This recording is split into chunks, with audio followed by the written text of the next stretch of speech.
Hi, in this video I'm going to be talking about how to convert an H9 headlight bulb so that you can use it in a car that takes an H11 bulb. They're very similar, but you do need to modify the H9 bulb a little bit so that it'll fit in a car that takes an H11. Now you might ask yourself, well, why would you want to do this? The H9 bulb runs definitely brighter, so it allows you to have more light on the road. Also, the H9 bulb is a 65 watt bulb, whereas the H11 bulb is a 55 watt bulb. So basically the main reason to do this is it just gives you more light on the road, and it is definitely a difference. It definitely makes a big difference to have more light on the road. But let me show you the bulbs real quick first, and you can get a sense of the differences. First of all, the H9 is on my left and the H11 is on the right. And if I hold these up close, you can kind of see on the top the tabs are a little bit different. So what you need to do is modify the H9 bulb and just cut off about 3 millimeters of this tab right here, and I'm hopefully going to show that to you in this video. That will make it fit in your headlight housing. Now, some cars don't require this part to be modified. In some cars, the H9 bulb will just fit right in, such as Volvos, for instance. I know there's another video on YouTube where the guy has a Volvo and it just fits right in.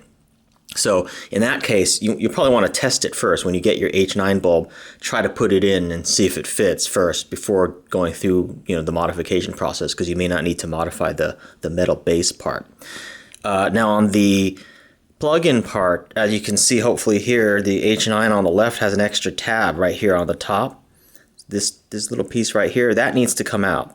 As you can see on the right, the H11 doesn't have that. So that's the other part that you need to modify on the H9 bulbs. Now when you get good at this, it's pretty easy. You can probably do each one in about 5 minutes. It's a pretty easy process. The first time you do it, it might take a little bit longer. The tools that I have found that work best for this is to use like a Dremel type tool. I have a Black & Decker, here it is right here, Black & Decker RTX. This thing was only about $30. I'll post a link to where you can get it. It works just as well as a Dremel tool in my opinion, and so for the price it can't be beat. Also, furthermore, this tool actually can take Dremel tools as well, so it's fully compatible with the actual Dremel brand tools. So the tools that I recommend for this job, now you can use varying different tools, whatever works best for you, but I have found these work the best for me. So to take out the little plastic part right here, you kind of have to route that out on the plug.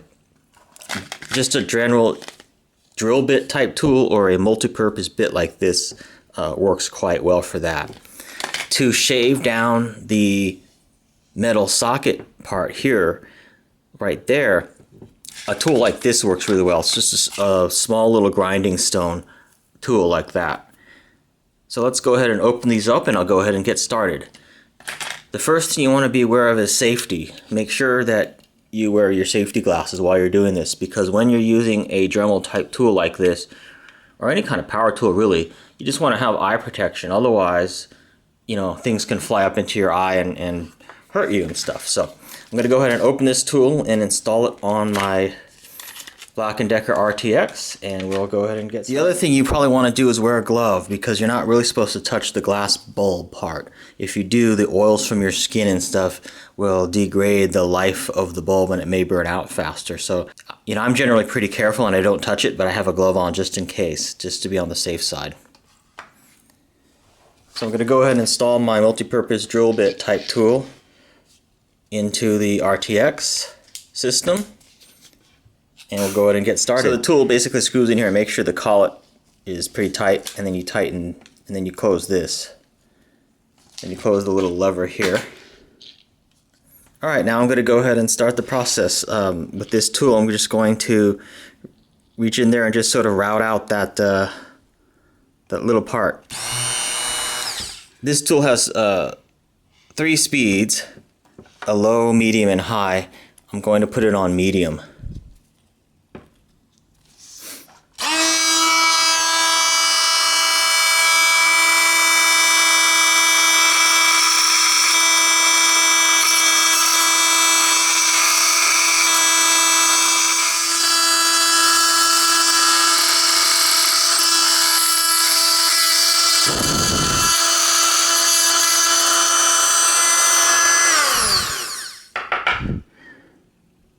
Now check it often, because you don't want to overdo it.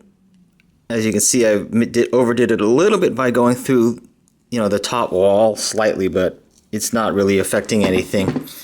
So you do want to kind of do this carefully, but that's pretty much it. You can see that only took about 30 seconds or something like that of total time on that.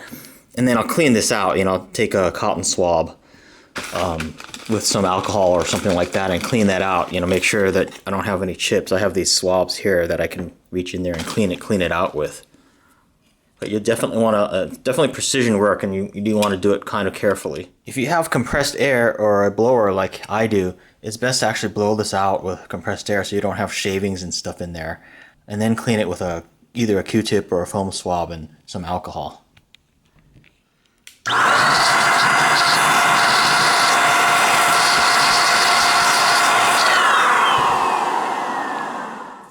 Now for the metal socket part, I'm going to swap out the tool.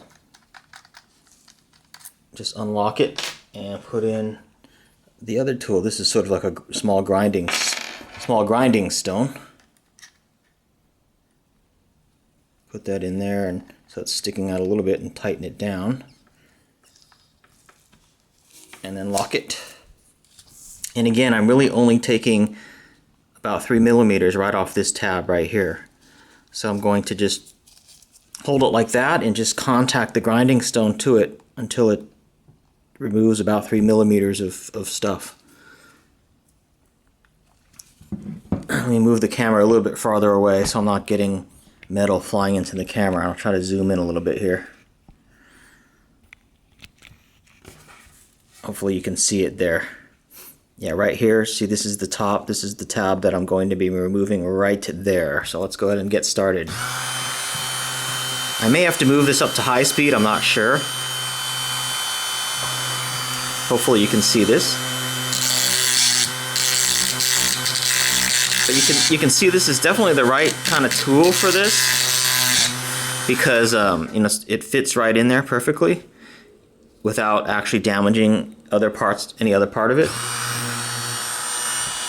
And it is starting to take off some. I think actually I'm going to switch to medium speed.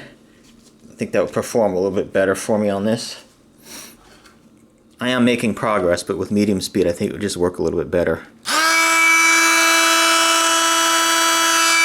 And it wouldn't, also on medium speed it won't fight with me as much, jiggle around as much. Much better.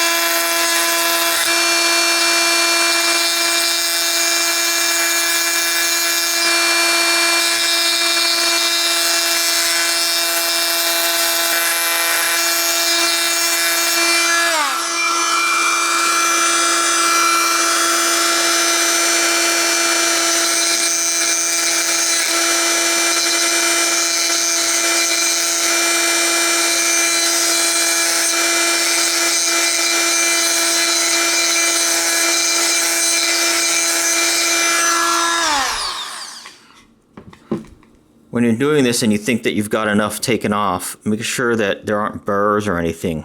So make sure there isn't anything sharp. You might have to go over it gently to remove any burrs. But as you can see, if I hold this up closer, the H9 bulb on the top is a lot, on the top left there is a lot less now. It's a lot less. So this one's ready to use basically. So that's it, right? So that's pretty much it. I'll show you the before and after here. I've got a brand new H9 bulb in the package that I haven't modified yet. So I'll open that and we can kind of show you the difference.